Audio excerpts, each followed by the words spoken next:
Static रह गया okay है तो वो मैं उसका नोट भेज दूंगा, है ना। अपन मैथ स्टार्ट कर देंगे, ठीक है इंपॉर्टेंट सर। चैप्टर है ये, ठीक है एप्लीकेशन सर। ऑफ ट्रिगोनोमेट्री का है ना, एप्लीकेशन ऑफ ट्रिगोनोमेट्री, काफी इंपॉर्टेंट चैप्टर है। देखो basics of trigonometry I have already covered, है ना, and you people know about the basics of trigonometry.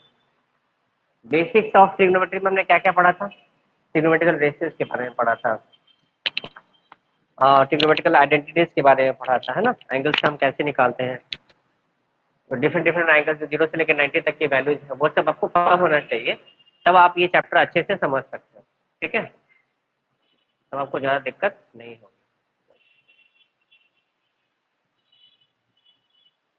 ठीक है। तो हाइट एंड डिस्टेंस चैप्टर जो है वो इसको क्यों बोलते हैं एप्लीकेशन, क्योंकि जो भी हमने बेसिक्स पढ़ा है ट्रिग्नोमेट्री में अब उसका हम यूज करेंगे, कॉमन लाइफ एग्जांपल्स हम लोग लेंगे और उसको सॉल्व करेंगे। तो इसमें क्या क्या इंपॉर्टेंट टर्म्स है, कुछ टर्मिनोलॉजीज जो हमको पता होना चाहिए, some important terminologies terminology which you people should know. पहला, सबसे पहली चीज क्या होना चाहिए पता हमको, एक टर्म है लाइन ऑफ साइट, ये बड़ा यूज होता है ना, line of site. Line of site का मतलब क्या होता है, लाइन ऑफ साइट का मतलब होता है एक ऑब्जर्वर है और एक ऑब्जेक्ट है ना, उन दोनों को मिलाने वाली जो लाइन है उसी को बोलते हैं लाइन ऑफ साइट। जैसे मान लीजिए यहाँ पर कोई ऑब्जर्वर खड़ा है और वो किसी ऑब्जेक्ट को देख रहा है, मान लो ये ऑब्जेक्ट है, ये ऑब्जेक्ट है और ये आपका ऑब्जर्वर है, ऑब्जर्वर। तो इन दोनों को मिलाने वाली जो लाइन होगी, ये जो लाइन है इसको अपन क्या बोलेंगे, लाइन ऑफ साइट बोलेंगे, शॉर्ट में इसको बोलते हैं LOS, है ना, जस्ट नोट कर लीजिए लाइन ऑफ साइट, ये सबका यूज होगा लाइन ऑफ साइट का। तो जो सबसे इंपॉर्टेंट टर्मिनोलॉजी है फर्स्ट वो है लाइन ऑफ साइट, इसको लिख लीजिए जल्दी से।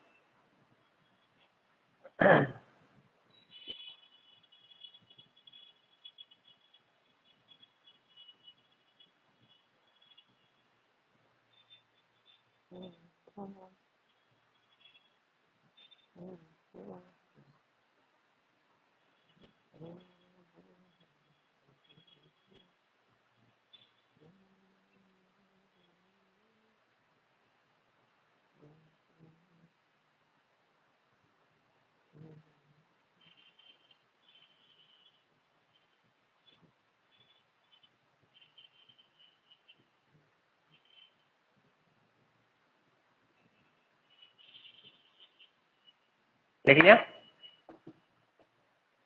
Line of site. इसके बाद जो सेकंड है वो है हमारा angle of elevation. Angle of elevation का मतलब क्या है, एलिवेशन देखो, whenever I am talking about the angle of elevation that means there is an observer, ठीक है, एक ऑब्जर्वर है और दूसरा है ऑब्जेक्ट, ठीक है, ऑब्जर्वर है ऑब्जेक्ट है। अब लाइन ऑफ एलिवेशन का मतलब क्या है, लाइन ऑफ एलिवेशन में मतलब ये होता है कि जो ऑब्जर्वर है वो ऑब्जेक्ट को देख रहा है, बट वो किधर देख रहा है, ऑब्जर्वर तो कहीं भी हो सकता है, लेकिन whenever observer is observing from bottom to top, मतलब नीचे से ऊपर की तरफ जब वो ऑब्जर्व कर रहा है किसी पर्टिकुलर एंगल पर, तो उसको हम बोलते हैं एंगल ऑफ एलिवेशन, है ना। जैसे मान लीजिए यहाँ पर ये ऑब्जर्वर खड़ा है, तो सबसे पहले हम क्या बनाते हैं, एक हॉरिजॉन्टल लाइन बनाते हैं, इसको हम बोलते हैं हॉरिजॉन्टल प्लेन, हॉरिजॉन्टल प्लेन जो इसकी आई से पैरेलली पास होगा, है ना, उसकी आई से एक लाइन पास होगा पैरेलल टू द सरफेस, उसको बोल देंगे हॉरिजॉन्टल प्लेन। अब ये किसी ऑब्जेक्ट को देख रहा है, मान लीजिए यहाँ पर कोई ऑब्जेक्ट, तो सबसे पहले हम लाइन ऑफ साइट बनाएंगे, बना दिए लाइन ऑफ साइट, ये हो गया हमारा लाइन ऑफ साइट, ये हो गया हमारा लाइन ऑफ साइट। अब ये जो लाइन ऑफ साइट है, ये जो हॉरिजॉन्टल प्लेन है, ये जो आई से पास कर रहा है, तो ये जो एंगल बना रहा है इसी को हम क्या बोलते हैं, एंगल ऑफ एलिवेशन। मतलब यहाँ पर आईज है इसकी और ये इस ऑब्जेक्ट को ऊपर की तरफ देख रहा है, मतलब नीचे से ऊपर की तरफ देख रहा है हॉरिजॉन्टल के साथ, making some an angle theta. तो ये जो हमारा थीटा है इसी को हम बोलते हैं एंगल ऑफ एलिवेशन। तो क्या बोलते हैं? Angle of elevation.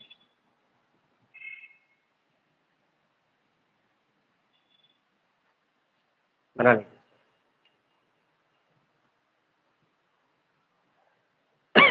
Angle of elevation.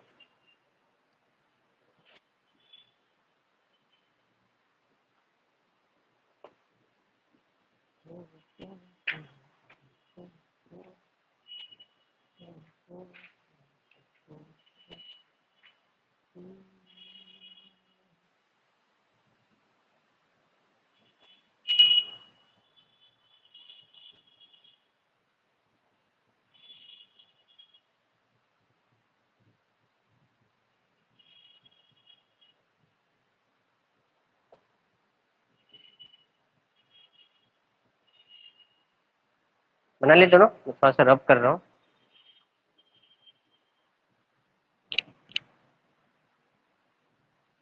ये दोनों हो गया। अब इसके बाद आता है एंगल ऑफ डिप्रेशन। ठीक है, टर्म आता है angle of depression. Third point, angle of depression.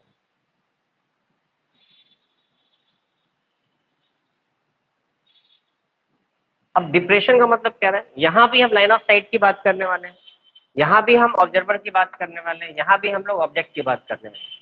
लेकिन इसमें क्या होगा, ऑब्जर्वर टॉप पे होगा इस बार। यहाँ पे मान लीजिए ऑब्जर्वर है, ऑब्जर्वर का हम आई बना देते हैं। ठीक है, अब यहाँ से किसी ऑब्जेक्ट को देख रहा है, तो हम क्या करते हैं, जब वो ऊपर से देख रहा है, ये हमारा ऑब्जर्वर है, ऑब्जर्वर का आई है, ये हमारा ऑब्जेक्ट है। तो क्या है, ऑब्जर्वर का जो आई है उससे हम हॉरिजॉन्टल लाइन को पास करेंगे, हमारा हॉरिजॉन्टल लाइन है, हॉरिजॉन्टल लाइन। अब ये जो एंगल बना रहा है किसके साथ? लाइन ऑफ साइट के साथ। यही जो एंगल है इसको हम बोल देंगे एंगल ऑफ डिप्रेशन। ये हमारा है एंगल ऑफ डिप्रेशन।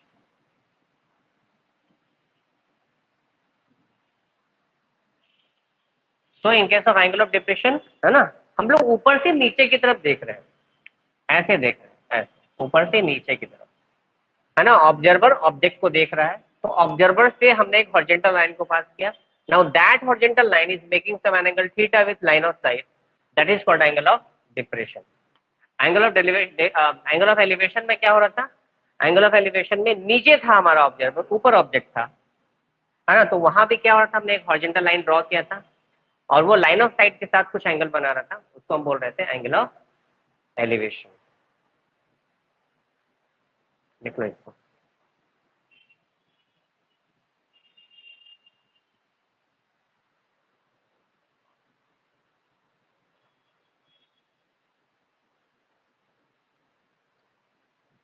ठीक है, अब एक नोट पॉइंट लिखेंगे। नोट पॉइंट क्या लिखेंगे? Angle of elevation and angle of depression are numerically equal, are numerically equal. एक इंपॉर्टेंट पॉइंट है, angle of elevation and angle of depression are numerically equal. Note point number one. दूसरा point, note point, the angle of elevation and angle of depression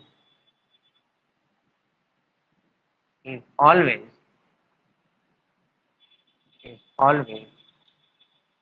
an acute angle। ये जब भी होगा, दोनों ही angles की हम बात कर रहे हैं, whether it is angle of elevation और डिप्रेशन, डजंट मैटर, दोनों हमेशा क्या होगा? एक acute angle, an acute angle. देखो ये जल्दी। अच्छा, न्यूमेरिकली दोनों एंगल क्यों इक्वल हो रहा है, थोड़ा इसको भी समझ लेते हैं, बड़ा आसान है। देखिए अगर मैं चाहूँ यहाँ पे कंस्ट्रक्शन करके देखो, मैं अलग से दिखा देता हूँ, यहाँ पे दिख जाएगा ना, चलो यहाँ बना देता हूँ। जैसे मान लीजिए ये एंगल थीटा बन रहा है, और अगर मैं यहाँ से एक लाइन खींच दूँ तो यह एंगल यहाँ भी बनेगा। यस और नो? क्यों? क्योंकि यहाँ पर ये भी एक हॉरिजॉन्टल लाइन है और नीचे भी क्या है हमारा, ये हॉरिजॉन्टल लाइन है। और अगर ये दोनों पैरेलल है तो ये दोनों एंगल क्या होगा, ऑल्टरनेट इंटीरियर एंगल होगा, दोनों सेम हो जाएगा, है ना। तो ये जो हमारा है थीटा, ये ऊपर से नीचे की तरफ देख रहे हैं, फिर नीचे से ऊपर की तरफ देख रहे हैं। एक ऑब्जेक्ट है, एक ऑब्जर्वर है, दोनों इंटरचेंज भी हो सकता है ना। तो ये हो गया हमारा angle of depression, angle of D, angle of depression, ये है एंगल ऑफ एलिवेशन, शॉर्ट में लिख दिया मैंने। और दोनों बराबर होगा क्योंकि दोनों हॉरिजॉन्टल लाइन के बीच में एंगल लाई कर रहा है, और ये दोनों क्या है, कैसा एंगल है, ऑल्टरनेट इंटीरियर एंगल है, इससे दोनों हमेशा बराबर होगा, न्यूमेरिकली हमेशा बराबर होगा। और ये हमेशा आप देख सकते हैं अक्यूट एंगल के फॉर्म में होगा। लिखो जल्दी।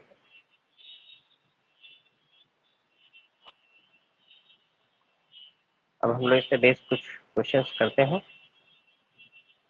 धीरे धीरे स्टार्ट करते हैं।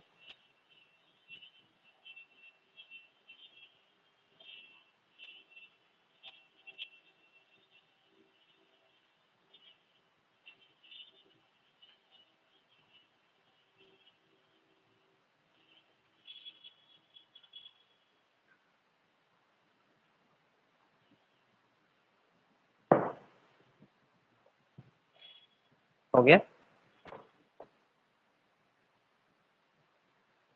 लिख लिया ना? करते हैं इसको।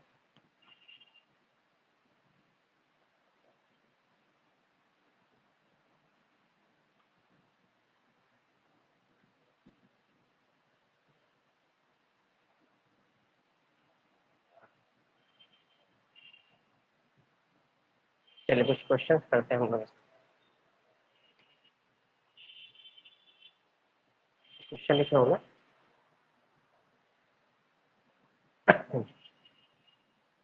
क्वेश्चन नंबर 1, इफ, अब देखो कैसे हम यूज कर, कैसे हैंडल करते हैं इस तरह के क्वेश्चन को। 300√3 meter high tower, meter high tower makes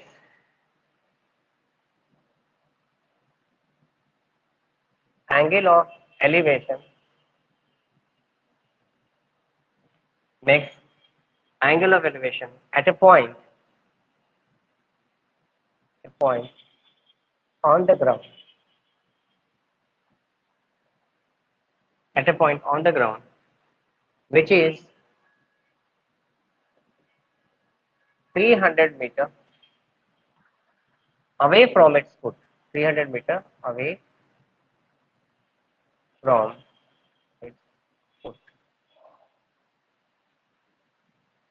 comma, then find angle of elevation, then find angle of elevation। चलो देखो ये क्वेश्चन आपको दे दिया। अब ये जो क्वेश्चन है basically it's a word problem. मैं अगर इसका सिर्फ डायग्राम बना के दे दूं ना तो आप सॉल्व कर दोगे, आराम से सॉल्व कर दोगे, है ना। तो ये जो हमारा एप्लीकेशन ऑफ ट्रिगोनोमेट्री है या फिर हाइट एंड डिस्टेंस वाला जो क्वेश्चन होता है, इसमें 3 चीजें ध्यान रखनी है। पहला, क्वेश्चन को पहले अच्छे से पढ़ना है, क्योंकि जब तक आप क्वेश्चन को अच्छे से पढ़ेंगे नहीं आप डायग्राम नहीं बना पाएंगे। That is very important. To draw the diagram correctly is utmost important in this chapter. और डायग्राम सही बनाने के लिए आपको क्वेश्चन को रीड करना पड़ेगा अच्छे से, क्वेश्चन कह क्या रहा है, उसके अकॉर्डिंगली कौन सा डायग्राम सही होगा। फिर डायग्राम बनाने के बाद सेकंड स्टेप हो गया डायग्राम बनाया, फर्स्ट स्टेप क्वेश्चन को अच्छे से रीड किया, थर्ड स्टेप में आपको एनालिसिस करनी है कि आपको जो चीज रिक्वायर्ड है क्वेश्चन में उसको सॉल्व कैसे करेंगे, है ना। कौन सा हम ट्रिग्नोमेट्रिकल रेशियो यूज करेंगे, कौन सी आइडेंटिटी यूज होगी, ये सब आपको डिसाइड करना पड़ेगा स्टेप 3 में। तो 3 स्टेप्स होंगे हाइट एंड डिस्टेंस को टैकल करने के लिए। तो सबसे पहले आपको क्वेश्चन को रीड करना होगा, है ना। मैं लिख रहा हूँ 3 स्टेप्स में। पहला, read the question carefully, read the question carefully. Second step है draw the correct diagram, draw the correct diagram. And what is the third step? हाँ क्या 30 आंसर आया था, तुमने आंसर निकाल दिया, देख लेते हैं। थर्ड स्टेप होगा apply correct technique to solve. ठीक है, तो देखते हैं इसका आंसर क्या आ रहा है। तुम्हारा 30 डिग्री आ रहा है। एक 300 मीटर हाई टावर बोल रहा है, 300 हाई है तो चलो एक टावर बना दिया हम, है ना। अब टावर तो जमीन पे ही खड़ा होगा, टावर कहाँ पे खड़ा होता है? जमीन पे। ये 300 मीटर है, 300√3 मीटर, इसको मैंने ए बी मान लिया। जस्ट सपोज हमारा ए बी क्या है? Tower. Makes an angle of elevation at a point on the ground, मतलब ये टावर ग्राउंड पे किसी पॉइंट के साथ एक एंगल ऑफ एलिवेशन बना रहा है, मतलब लाइन ऑफ साइट क्या होगा? जमीन पे जो पॉइंट है वो टावर के टॉप मोस्ट पॉइंट के साथ बनाएगा, ऐसा कुछ। ठीक, क्या बोल रहा है? A 300 meter high tower makes an angle of elevation at a point on the ground. ये एक पॉइंट है, मैंने सी बोल दिया, है ना, ये सी है, इसको मैंने बोला point on a ground, point on a ground. Question में जो दिया हुआ है पॉइंट ऑन द ग्राउंड, ये वही पॉइंट है which is 300 meter away from its foot, मतलब ये जो पॉइंट है वो टावर के फुट से 300 मीटर की दूरी पे है। तो ये हमारा एंगल ऑफ क्या निकालना है? एलिवेशन निकालना है। तो ऑब्वियस सी बात है हमारा ये क्या होगा? लाइन ऑफ साइट होगा। ये क्या होगा? लाइन ऑफ साइट होगा। क्यों? क्योंकि यहाँ पर पॉइंट ऑफ द ग्राउंड है, ये नीचे, मतलब ये ऑब्जर्वर के साथ काम कर रहा है, ऊपर ऑब्जेक्ट की तरफ आपको निकालना है एलिवेशन, तो ये एंगल थीटा निकालना है। तब आपको सोचना पड़ेगा अप्लाई करेक्ट टेक्निक, मतलब इस थीटा को निकालने के लिए मेरे पास ट्राइंगल है एबीसी, और एक कैसा ट्राइंगल है? राइट एंगल ट्राइंगल है। तो राइट एंगल ट्राइंगल आप कौन सा फार्मूला अप्लाई करेंगे, कौन सा ट्रिग्नोमेट्रिकल रेशियोज अप्लाई करेंगे कि आपको आंसर मिल जाए? बताओ। tan theta, yes. क्यों? क्योंकि tan थीटा के लिए हमको P और B चाहिए, P भी गिवन है, B भी गिवन है, परपेंडिकुलर भी गिवन है और बेस भी गिवन है, तो थीटा निकाल लेंगे। तीन पैरामीटर से दो दिया हुआ है तो तीसरा निकल जाएगा। तो हम लिखेंगे इसमें इन ट्राइंगल ए बी सी, है ना। अच्छा, क्वेश्चन को कैसे लिखना है एग्जाम में, मैं थोड़ा अच्छे से लिखवा देता हूँ कि क्या क्या गिवन है। Given A B equals to 300√3 meter, ये गिवन है ना, लिखना है ना। ए बी क्या है? ये हाइट ऑफ द टावर, ये भी लिख देंगे, height of tower. B C क्या है? 300 मीटर। क्या गिवन है? डिस्टेंस ऑफ पॉइंट 60 आ रहा है, देख लेते हैं। Distance of point from foot of tower, ये गिवन है। क्या निकालना है? टू फाइंड थीटा, मतलब angle of elevation, elevation angle. Light चला गया है, एंगल ऑफ एलिवेशन निकालना, ठीक है। अब हम अप्लाई करेंगे नाउ इन ट्राइंगल एबीसी। मैं इधर से लिख देता हूँ in triangle, in triangle A B C, tan theta equals to perpendicular, तो क्या है परपेंडिकुलर? ए बी, बेस क्या है? बी सी, और tan थीटा ए बी क्या है? 300√3 डिवाइड बाई बी सी कितना है? 300। 300 से 300 कैंसिल आउट हो जाएगा, tan थीटा हो जाएगा √3, और tan थीटा इक्वल्स टू √3 को क्या लिख सकते हैं? याद होना चाहिए वैल्यू, tan 60 डिग्री, है ना। देयरफॉर थीटा कितना हो जाएगा? 60 डिग्री। तो लास्ट में लिख लीजिएगा hence angle of elevation is equal to 60 degree. तो 60 डिग्री ही आपका answer, this is your answer.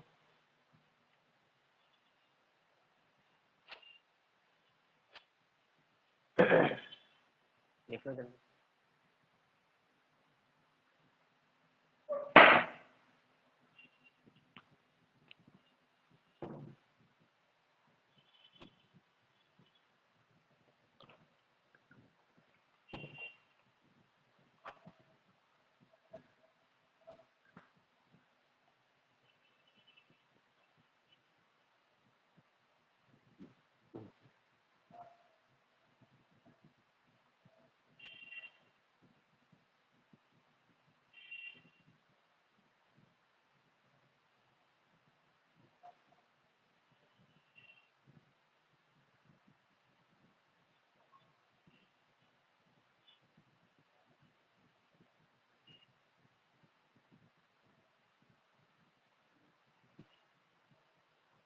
चलिए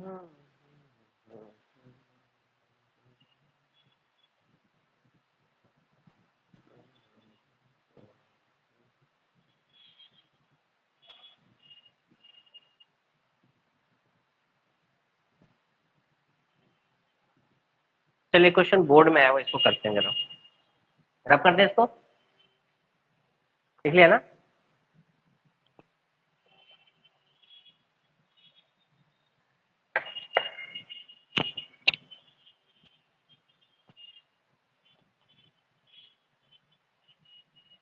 इसी से मिलता जुलता एक सवाल आया है ना, बिल्कुल इसके ही जैसा है, बस थोड़ा सा लैंग्वेज को थोड़ा सा चेंज किया गया है। ये जो क्वेश्चन है वो सीबीएसई 2017 में आया हुआ क्वेश्चन है। क्या है क्वेश्चन, मैं लिख रहा हूँ। If a tower, if a tower 30 meter high cast a shadow, if a tower 30 meter high cast a shadow 10 root 3 meter long on the ground,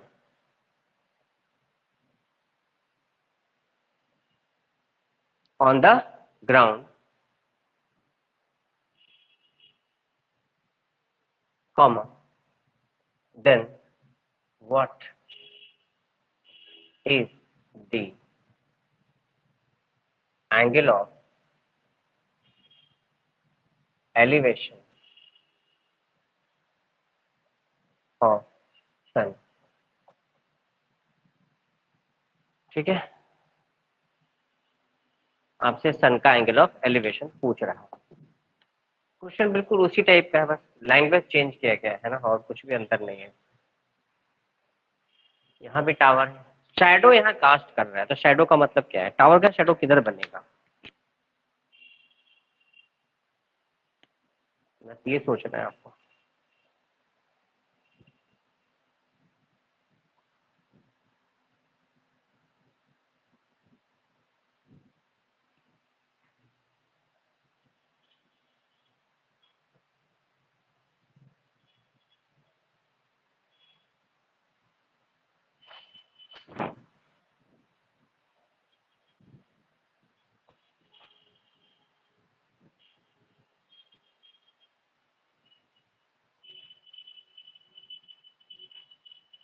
तो कैसे करेंगे, देखिए सबसे पहले इसमें टावर आपको बनाना पड़ेगा।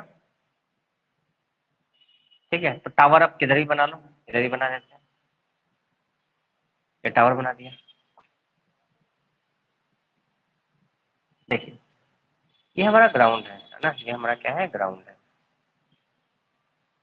ये हमारा टावर है। तो इसका शैडो मतलब टावर का शैडो कैसे बनेगा भाई, जब इधर सन कहीं होगा, यहाँ से लाइट आएगी है ना, तभी ना होगा। अब उधर सन तो होगा तो नहीं बनेगा, इसके सामने पीछे होना चाहिए। तो अब इसका शैडो बन रहा, मतलब लाइट ऐसे गिर रहा होगा है ना, तो शैडो कैसे बनेगा, इस टावर का नीचे ही तो बनेगा शैडो। यहाँ पे कहीं शैडो बनेगा, तो शैडो बनने का मतलब ऐसा कुछ, लाइट जब इससे गुजरेगा है ना, तभी तो जाके शैडो बनेगा। तो यही वाला एंगल ऑफ एलिवेशन आपसे पूछ रहा है, दिस एंगल थीटा, है ना, ये एंगल ऑफ एलिवेशन आपसे पूछा जा रहा है। 30 मीटर हाई मतलब ये टावर की हाइट दे रखी है 30 मीटर, कास्ट है शैडो, शैडो का लेंथ दे रखा है 10√3 meter, long on the ground. Obvious सी बात है, शैडो कहाँ बनेगा, ग्राउंड में बनेगा। तो बोल रहे हैं what is angle of elevation of sun, sun का एंगल ऑफ एलिवेशन क्या है, मतलब ये ग्राउंड नीचे है ना, सन के साथ एंगल कितना बना रहा है, यही आपसे पूछ रहा है। तो सिंपल है, इसमें सेम कॉन्सेप्ट, tan थीटा लगा दीजिए है ना, इन ट्राइंगल नेमिंग कर दीजिएगा, let us suppose A B and C. तो in triangle A B C tan theta क्या हो जाएगा, A B by B C, और ए बी कितना है 30, बी सी क्या है 10√3, 10 3 जा, और tan theta is equal to 3/√3, rationalize कर दीजिए, √3/√3, ये हो जाएगा tan theta is equal to, ये क्या हो जाएगा 3√3/3, 3 से 3 कैंसिल आउट हो जाएगा, तो tan थीटा आ जाएगा √3, सेम आ गया, सेम क्वेश्चन, मतलब tan थीटा √3 का वैल्यू tan 60, √3 किसका वैल्यू होता है, tan 60 का होता है, देयरफॉर थीटा कितना आ गया 60 डिग्री, दैट्स योर आंसर। ये क्या हो जाएगा आपका आंसर हो जाएगा।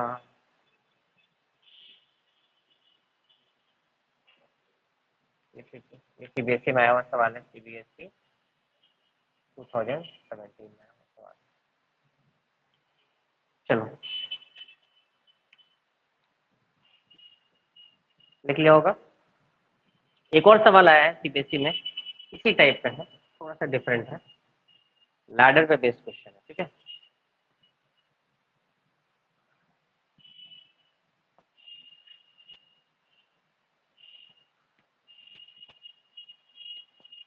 देखते हैं वो सवाल क्या है। क्वेश्चन लैडर पे बेस्ड है, ये 2016 में आया हुआ सवाल है, सीबीएसई 2016। क्या है क्वेश्चन, ए लैडर, तो थोड़ा सा ऊपर करना पड़ेगा,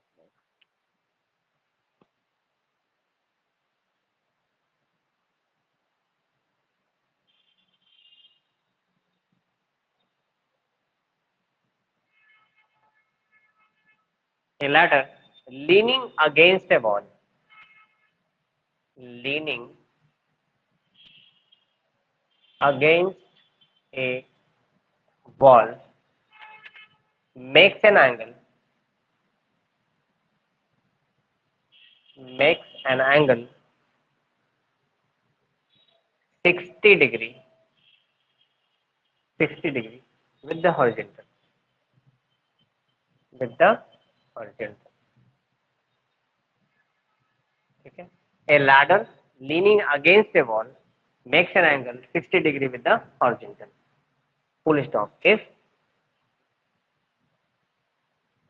the foot of the ladder, the foot of the ladder is 2.5 meter, 2.5 meter away from the wall, comma, wall, comma, find the length of the ladder, find the length of the ladder, question mark, आपको ladder का length निकालना, ठीक है। तो ये सवाल है आपका, बस 3 चीजें आपको ध्यान रखें। पहला, क्वेश्चन को अच्छे से पढ़िए, read the question carefully at least twice, then draw the diagram accordingly, and in the last step you have to check the exact procedure, the exact technique to solve that question, है ना। तो सबसे पहले सही diagram बनाना पड़ेगा। Ladder का मतलब TD होता है, लैडर का मतलब क्या होता है, एक टीडी है, लीनिंग अगेंस्ट ए वॉल, वॉल से झुक के खड़ी है ना। तो पहले वॉल बना लो, ये लो वॉल बना लिया, ये वॉल है ना, ये हमारा वॉल है, ये हमारा नीचे का सरफेस है, जमीन है, ऐसा कुछ। ए लैडर लीनिंग अगेंस्ट ए वॉल, अब ये वॉल है, नीचे जमीन है, अब ये लैडर मान लो ऐसा कुछ ले लेते हैं हम लोग, ये हमारा लैडर है, मान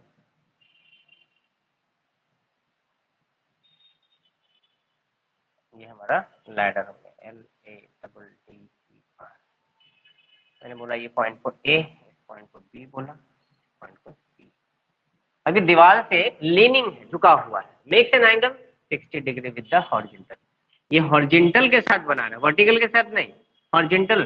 तो बीसी क्या है, हॉरिजॉन्टल लाइन, एसी क्या है, वर्टिकल लाइन है। तो ये जो लैडर है वो हॉरिजॉन्टल के साथ 60 डिग्री का एंगल बना रहा है, तुमने बना दिया। बोल रही थी foot of the ladder, ladder का फुट, तो लैडर का फुट कहाँ है, ए और बी है, तो ए तो ऊपर का पार्ट है, बी हो गया लैडर का फुट। तो if the foot of the ladder is 2.5 meter away from the wall, तो वॉल हमारा ए सी है, मतलब सी से बी का डिस्टेंस, दिया हुआ है, कितना दिया हुआ है 2.5 मीटर, ये डिस्टेंस दे रखा है 2.5 मीटर। बस आपको दो ही डेटा दिया हुआ है, एक तो डिस्टेंस दिया हुआ है लेडर का वॉल के साथ, वॉल से लैडर का डिस्टेंस दिया हुआ है, दूसरा आपको एंगल ऑफ एलिवेशन गिवन है, ये जो 60 डिग्री है वो क्या है, एंगल ऑफ एलिवेशन है। आपको निकालना क्या है, लेंथ ऑफ द लैडर, मतलब है ना, आपको ए बी निकालना है टू फाइंड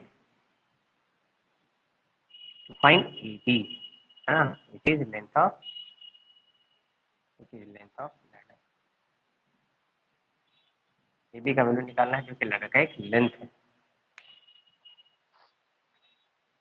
बहुत आसान है, थोड़ा सोचना पड़ेगा इसमें कौन सा ट्रिग्नोमेट्रिकल रेशियो हम यूज करें, साइन थीटा, कॉस थीटा, टाइन थीटा, बस इन्हीं तीनों से काम चल जाता है ना, या तो साइन की जरूरत पड़ती है, या तो कॉस की जरूरत पड़ती है, या फिर टाइम की नीड पड़ती है। तो you have to think exactly कि कौन सा ट्रिग्नोमेट्रिकल रेशियो इसमें यूज होगा। बताओ प्रिया, कौन सा यूज होगा, कॉस यूज होगा, क्यों कॉस यूज कर रहे हैं? यस, यस, क्योंकि बेस गिवन है, हाइपोटेनस निकालना है, तो बेस और हाइपोटेनस के बीच में रिलेशन कॉस देता है ना। कोई बच्चा बोलेगा सर साइन, साइन नहीं यूज कर सकते आप डायरेक्टली, क्यों? क्योंकि आपको परपेंडिकुलर के बारे में पता ही नहीं है, कैसे निकालोगे?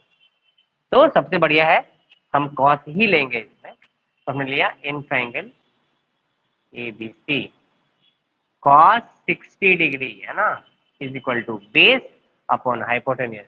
तो बेस है हमारा BC और हाइपोटेन्यूज है AC, sorry sorry sorry, BC और AB, this is AB। Now cos 60 का वैल्यू पता होना चाहिए, कितना होता है, हाफ।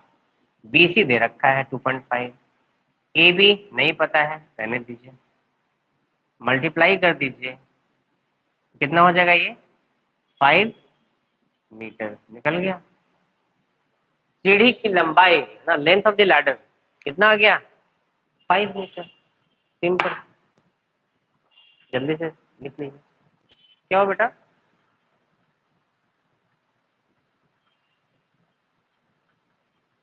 यस, क्या टैब दे, अब बेटा भी पढ़ा रहे हैं। गांधी जी के 3 मंदिर देखना है तो मम्मा के उसमें भी आ जाएगा मोबाइल में, पढ़ा रहे बेटा, समझा करो, अभी अभी बैठो बैठ, ऐसे बेटा इसी से ना हम पढ़ा रहे हैं, इसी में ना क्वेश्चन है, मासी नहीं करो, अभी बैठो बैठो, थोड़ी देर में देंगे, फिर मासी नहीं। चलो नेक्स्ट क्वेश्चन लिखते हैं हम लोग, पिटाई लग जाएगी फिर, और मासी नहीं।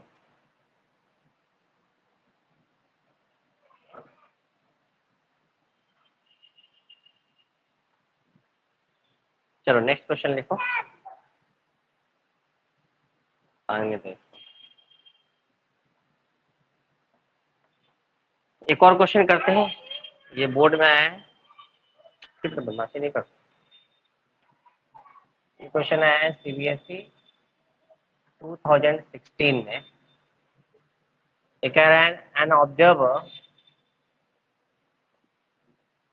कॉमा 1.7 मीटर टॉल, रुक जाओ, ये क्वेश्चन लिख के दे रहे हैं बेटा, 1.7 meter tall is 20√3 meter away from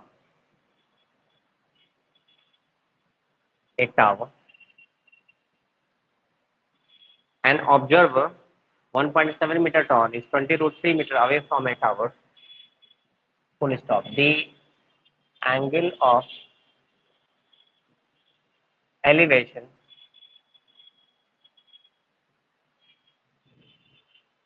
ओए, चलो ये बदमाशी इतना बदमाश हो गई है, angle of elevation from, बदमाशी नहीं, from the eye of an observer, तंग मत करो बेटा, from the eye of an observer to the top of the tower, to the top of the tower, ओए निकलो यहाँ से, चलो चलो चलो चलो, get out to the top of the tower is 30 degree, दे रहे हैं बेटा, हो गया, fine the height of the tower. Find the height of the tower.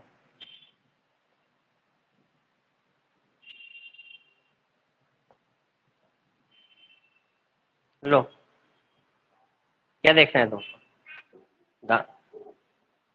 Gandhi ji के 3 बंधन। लो, सर्च करो इसमें, बोलो गांधी जी के 3 बंधन, आ जाएगा। चलो ट्राई करो ये क्वेश्चन, 2 मिनट का टाइम देता हूँ मैं। अरे डायग्राम बनाओ अच्छे से, क्वेश्चन आया हुआ बोर्ड में।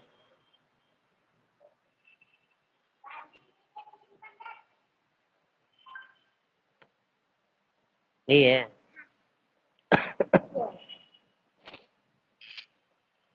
आवाज कम करो।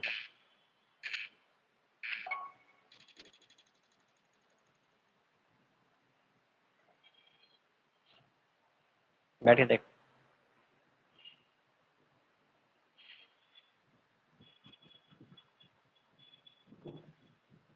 ऑब्जर्वर का हाइट दिया हुआ है ना, कितना लंबा है,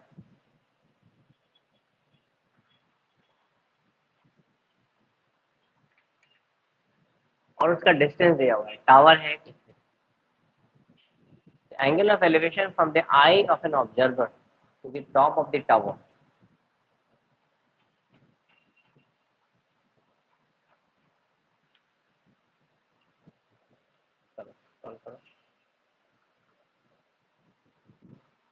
जानवी तो ऑफलाइन हो गई, पता नहीं क्यों।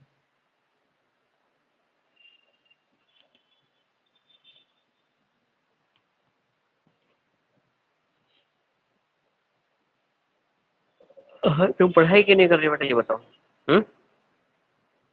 हेलो, टन टन, पढ़ाई क्यों नहीं कर रही?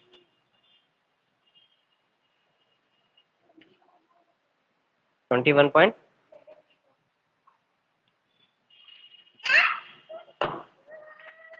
क्या क्या रखी हो बेटा तुम इसमें?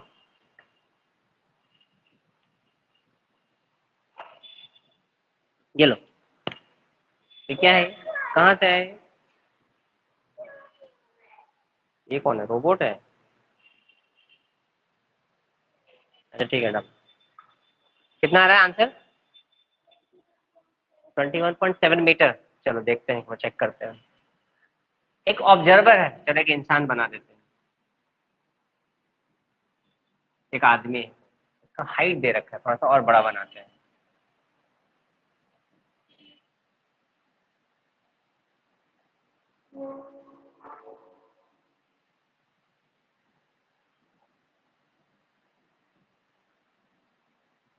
एक ऑब्जर्वर है इस टाइप, ठीक है,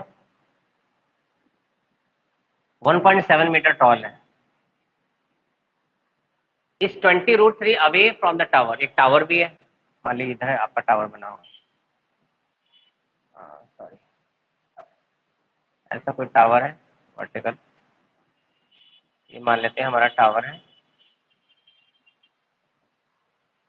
angle of elevation from the eye of an observer, ये देखो इसका eye to the top of the tower, मान लेते हैं ये ए बी है और ये सी डी है।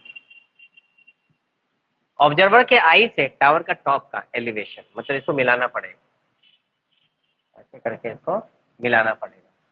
अब मिलाने के बाद एंगल बनाना है तो हॉरिजॉन्टल लाइन भी बनाना पड़ेगा। ये लो बना दिया,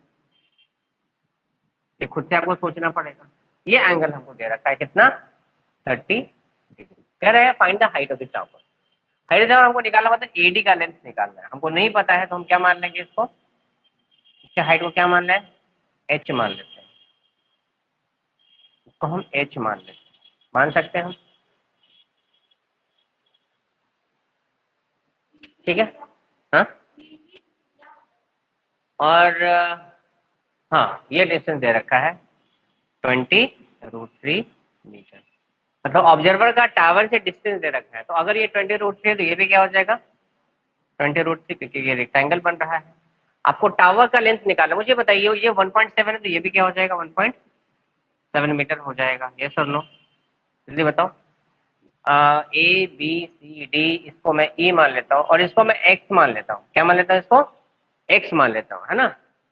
सी से लेकर के ई तक का डिस्टेंस क्या मान लेता हूँ मैं, एक्स मान लेता हूँ।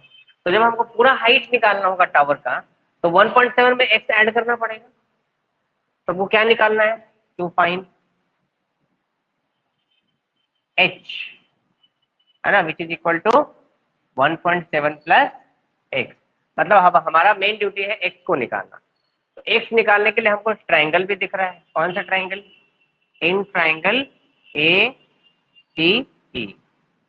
अब एक्स निकालना है, मतलब ये परपेंडिकुलर है और ये क्या है, बेस है, और ये एंगल है, मतलब tan थीटा ही हमको लगाना पड़ेगा। हमने लगा दिया tan थीटा, मतलब tan 30 is equal to perpendicular A C base A E. एक बार लिख दीजिएगा नेमिंग करके, उसके बाद tan 30 कितना होता है, 1/√3। ए सी का वैल्यू हमने एक्स माना है, ए ई 20√3 है, 20√3 से √3 कैंसिल आउट हो जाएगा, एक्स कितना आ गया 20 मीटर। तो बस हो गया।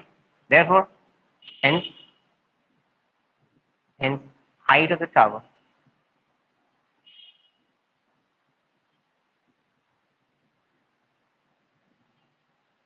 h equals to 1.7 plus x, 1.7 plus x का वैल्यू आ गया 20, तो यहाँ जाएगा 21 पॉइंट, कितना ही आया था, good, 21.7 meter is the answer for this question. Rub कर देते हैं।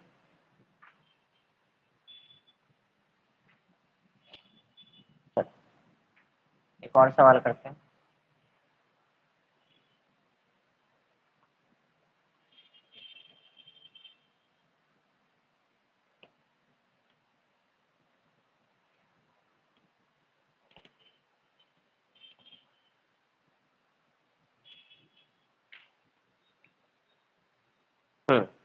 ये बड़ा फेमस सा क्वेश्चन है।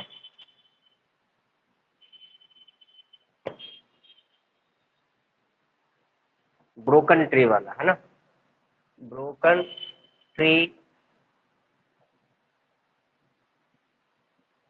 कॉन्सेप्ट, इससे बेस्ड एक क्वेश्चन आया। क्वेश्चन क्या है मैं देख रहा हूँ, एग्जाम में आया हुआ सवाल है इस टाइप का, बहुत आया है। A straight tree, a straight tree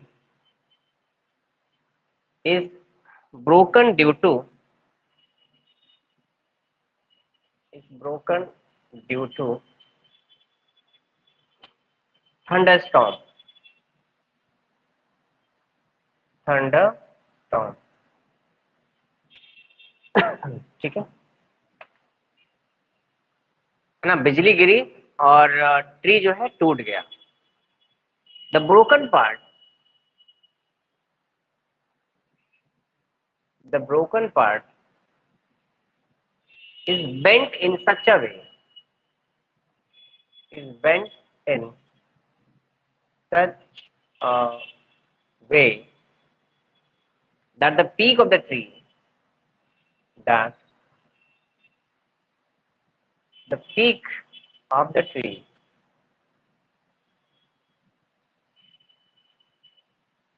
touches the ground,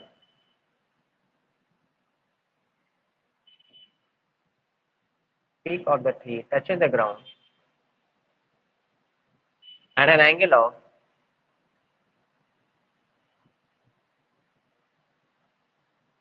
60 degrees at a distance of, at a distance of 2√3 meter. Full stop. Find the whole height of the tree. Find the whole height of the tree, of the tree। ये question पूछा जा रहा है आपसे। Again diagram अच्छे से बनाना पड़ेगा, क्या क्या इन्फॉर्मेशन गिवन है उसको अच्छे से पॉइंट आउट करना पड़ेगा।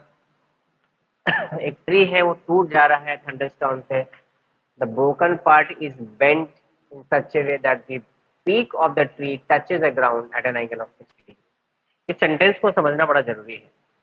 ट्री का जो पीक पॉइंट है ना, ब्रोकन ट्री का जो पीक पॉइंट है वो ग्राउंड को टच कर रहा है 60 डिग्री के एंगल पे, और कितने डिस्टेंस पे, 2√3 मीटर के डिस्टेंस।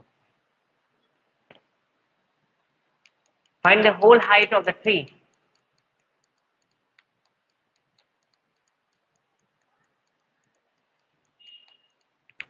ट्राई करो थोड़ा सा।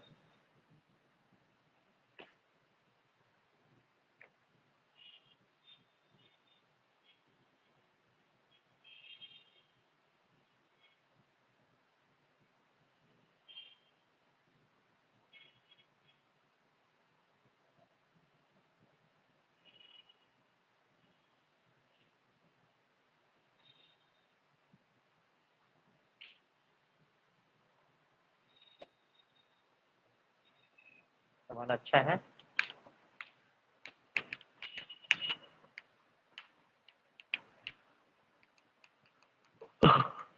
देखो पहले डायग्राम में एक बार देख लेता हूँ क्या है। एक स्ट्रेट ट्री है, ये जमीन पे खड़ा था, अब ये टूट रहा है। तो ट्री कहाँ से टूटता है? ऊपर से टूटेगा, नीचे से थोड़ा ना टूटेगा। ब्रोकन पार्ट टूट के झुक गया और ग्राउंड को टच करा। तो मान लेते हैं कि ट्री यहाँ से टूटा, इस वाले पॉइंट। तो मैंने ए बोला, इसको बी बोला और इसको सी बोला। यहाँ से ट्री जब टूटेगा तो कैसे टूटेगा? देखो जरा, ये ट्री था, अभी टूटेगा तो ऐसे ही लटकेगा ना। ऐसे था, ये लटक जाएगा ऐसे। तो ये जब टूटेगा तो ऐसे ऐसे जाके लटक जाएगा।